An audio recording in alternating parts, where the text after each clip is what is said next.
हम अपनी मेहनत की कमाई टर्की में क्यों लगवा रहे हैं? क्या हम अपने ही पैसों से अपने ही जवानों के लिए गोलियां खरीदना चाहते हैं? क्या आप उस देश में घूमने जाना चाहते हैं जिस देश से आए ड्रोन की वजह से हमारे देश के जवानों की विधवाएं रोती हैं? क्या हम उस देश की एयरलाइंस में सफर करके किसी और की अर्थव्यवस्था को मजबूत करेंगे और फिर वो हमारे सैनिकों को मारने के लिए जो गोला बारूद हथियार आएगा उस पर फंड करें? दोस्तों, भारत ने तमाम टर्किश, पाकिस्तानी और चाइनीज मीडिया बैन कर दिया है। इंडिया खाली टेररिज्म के खिलाफ था पाकिस्तान की तरफ, तो उसके लिए बीच में टर्की का आने का कोई मतलब नहीं था। जब से टर्की ने पाकिस्तान को सपोर्ट किया है तब से पूरी तरह से टर्की एप्पल खाने के लिए कोई तैयार नहीं। आप लोगों को पता है भारत ने तुर्की के ड्रोन की इंडस्ट्री का भट्टा बैठा दिया है, जिसको बोला जाता है भट्टा बैठ गया। जहां ईंटें बनते हैं तो समझ लो सब कुछ बर्बाद हो गया। तुर्की की ड्रोन इंडस्ट्री लगभग बर्बादी की कगार पे खड़ी है भारत की वजह से आज की तारीख में। जब तक टर्की पाकिस्तान का सपोर्ट कर रहा है तब तक हम उसको टर्की से जो आने वाले माल को हम स्वेच्छा से हम इंपोर्ट नहीं करेंगे। जो देश भारत के खिलाफ खड़ा होगा, भारत का व्यापारी कभी ना उसको सपोर्ट करेगा ना उसको समर्थन करेगा। देखिए, अगर आप मासूम हैं तो आपको समझना पड़ेगा कि हर रुपया जो टर्की जाता है वो उसी गोली का हिस्सा बनता है जो हमारे जवानों के सीने पर चलती है। जय हिंद दोस्तों, स्वागत है एक और वीडियो में।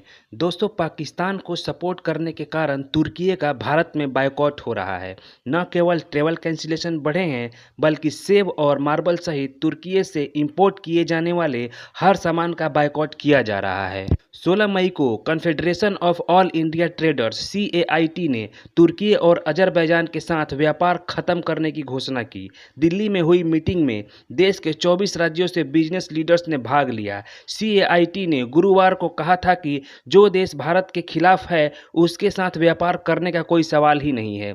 22 अप्रैल को पहलगाम हमले के बाद भारत पाक तनाव बढ़ा तो तुर्की और अजरबैजान ने खुलकर पाकिस्तान का समर्थन किया और भारत के खिलाफ इस्तेमाल के लिए पाकिस्तान को ड्रोन्स, हथियार और इन्हें चलाने वाले ट्रेंड लोग भी भेजे। इसके बाद देश भर में बायकॉट तुर्की और बायकॉट अजरबैजान शुरू हो गया है। वो समझते ये हैं कि हमें किसी की कोई ज़रूरत नहीं है, कि इंडिया समझता है कि जिसे कहते हैं ना, जिस चीज़ को मैं अंडरस्टैंड करता हूँ वो ये कहते हैं कि भाई ये हमसे पैसे कमाते हैं, हमारी मार्केट से पैसे कमाते हैं, इनको नुकसान पहुंचाओ। ठीक है, ये इंडिया ने एक नया वो जिसे कहते हैं ना weaponisation of its economy, weaponisation of its people, के हमारी वेपनाइजेशन ऑफ इट्स मार्केट, अपनी मार्केट को भी वेपनाइज कर रहे हैं। लेकिन इंडिया ये समझता है कि हमें पाकिस्तान को और तुर्की को और चाइना को ये सजा देनी है कि जनाब वो हमारी मार्केट से फायदा ना उठाएं। अब तुर्की के बारे में जो आप लोग बोल रहे हैं कि तुर्की का टूरिज्म कैंसिल कर दो, ईज माई ट्रिप ने भी एडवाइजरी करी है और भी कुछ और हमारी ट्रैवल एजेंसीज हैं, उन्होंने तुर्किया जाने के लिए डिस्करेज किया है। लोग बहुत बड़े पैमाने पे कैंसिलेशन करवा रहे हैं। तो यार आप लोगों को इस बात, अच्छा TRT भी जो है उसको भी भारत ने बैन कर दिया है, ग्लोबल टाइम्स को भी बैन कर दिया है, वगैरह वगैरह। आप लोगों को ये पता है कि तुर्की की कितनी लंबी लग चुकी है इस लड़ाई में? आप लोगों को सिर्फ ये बताया जाएगा, या आप लोगों को पता होगा कि भैया तुर्की ने अपने C-130 हरक्यूलिस प्लेन भेजे, जो रडार ट्रैकिंग डेटा की एक इंडिपेंडेंट एजेंसी है, वो तो बता रहा है 6 भेजे।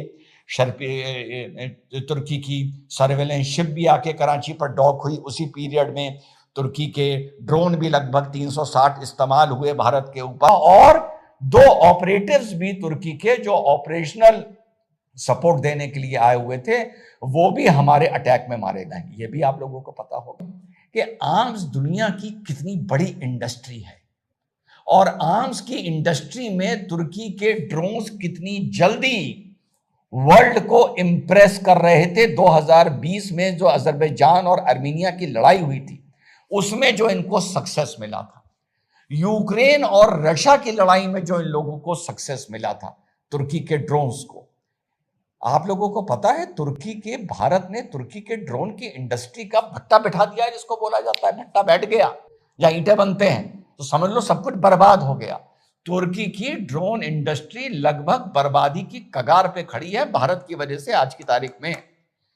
ये जो बहुत उड़ रहा था, शुक्र है ऊपर वाले का कि इसने पाकिस्तान को ड्रोन्स दिए जो भारत के खिलाफ इस्तेमाल हुए, और भारत और जहां इजराइल, आप इजराइल करते हैं ना, जहां पर इजराइल इन ड्रोन्स को ठोकने के लिए पेट्रियोट और अपनी आयरन शील्ड और फलाना क्या क्या इस्तेमाल कर रहा था, भारत ने जो जिसको आप बिल्कुल वॉर के मॉडर्नाइजेशन में विंटेज मान सकते हैं, विंटेज पुराना हथियार L-70 और ZU-23, जिसको आसान भाषा में एंटी एयरक्राफ्ट गन बोला जाता है, उन मॉडिफाइड गन से आमतौर पर 1 बैरल होती है। भारत ने मॉडिफाई करके उसमें 4 बैरल कर दी, यानी 4 वेपन को एक में कनेक्ट कर दिया। उससे भारत ने 70 ड्रोन इनके मार गिराए, इनको तो कूड़ा कर दिया भारत ने। टर्की का उनका ड्रोन्स का यूज करना सेंटिमेंट्स के अगेंस्ट किया हमारे ट्रैवल इंडस्ट्री के, बिकॉज हमें लगता है कि हमने टूरिज्म में इनकी बहुत हेल्प करी है, दोनों कंट्रीज की, अजरबैजान की भी और टर्की की भी। एंड स्पेशली कोविड के बाद तो हमने बहुत ज़्यादा इनको सपोर्ट किया। आज हम अजरबैजान में भी के 3rd के 4th लार्जेस्ट मार्केट हैं, बहुत कम फर्क से।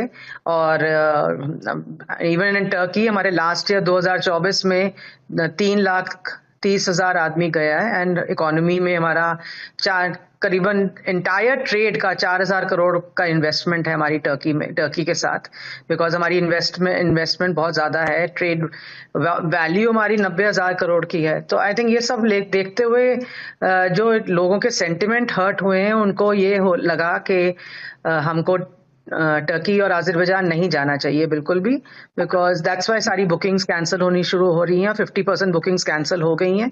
बड़े बड़े जो हमारे टूर ऑपरेटर्स हैं, उन्होंने सेल करना बंद कर दिया है। पता चला कि टर्की और अजरबैजान इस लड़ाई में गलत साइड में खड़े। देखिए, पाकिस्तान गलत है, ये बात प्रूव हो चुकी है दुनिया में।